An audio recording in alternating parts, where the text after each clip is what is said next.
జగన్ మీద ద్వేషంతో ఆర్టీసీ బస్సులు కొన్న కొత్త వాటిని ఆచరణలోకి తీసుకురాకుండా అడ్డుకుంటూ వచ్చారు. ఇప్పుడు దాన్ని కవర్ చేసుకోవడానికి రవాణా శాఖ ఆర్టీసీల మధ్య విభేదాలట. ఒక వార్త రాసుకొచ్చింది ఈనాడు, డిపోలు దాటని 80 కొత్త బస్సులు అంటూ. యాక్చువల్గా విషయం ఏంటి, రెండు శాఖలకి మంత్రి ఒకళ్ళే కదా. ఆర్టీసీ మంత్రి సపరేట్గా, రవాణా మంత్రి సపరేట్గా ఉన్నారా? ఎక్కడ తేడా వస్తుంది? ఆర్టీసీ బస్సుల్లో ఖచ్చితంగా అగ్నిమాపక మిషనరీ ఉండాలి. అది లేకపోవడం వలన 80 బస్సులకి రవాణా శాఖ క్లియరెన్స్ ఇవ్వకపోవడంతో ఆగిపోయి ఉన్నాయి అన్నటువంటిది ఈనాడు రాసుకొచ్చినటువంటి వార్త. అసలు పాయింట్ ఏంటి అక్కడ, జగన్ హయాంలో 1450 దాకా కొత్త బస్సుల కొనుగోలుకి ఓకే చేశారు, టెండర్లు పిలిచేసేసారు, ఓకే కూడా చేసేసారు.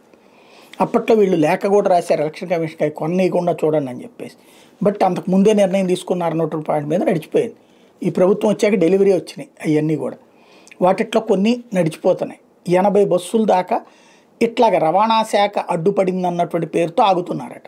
ఒక్కసారి రవాణా మంత్రి సీరియస్గా దృష్టి సారిస్తే ఆ బస్సులన్నీ బయటకు వస్తే, ఇందులో జగన్ మీద ద్వేషం అంటే ఈ బస్సులు ఆపినంత మాత్రాన ఏదో ఈ బస్సులు రోడ్డు మీదకి వస్తే జగన్ కోట్లు వచ్చి పడేది లేదు, తెచ్చేది లేదు. అదే సందర్భంలో ఈ బస్సుల్ని ఆపడం వల్ల ప్రభుత్వానికి నష్టమే తప్పించి ప్రయోజనం లేదు. వేగంగా అగ్నిమాపక యంత్రాలు కావాలంటే ఆర్టీసీనే కదా కొనుగోలు చేయాల్సింది.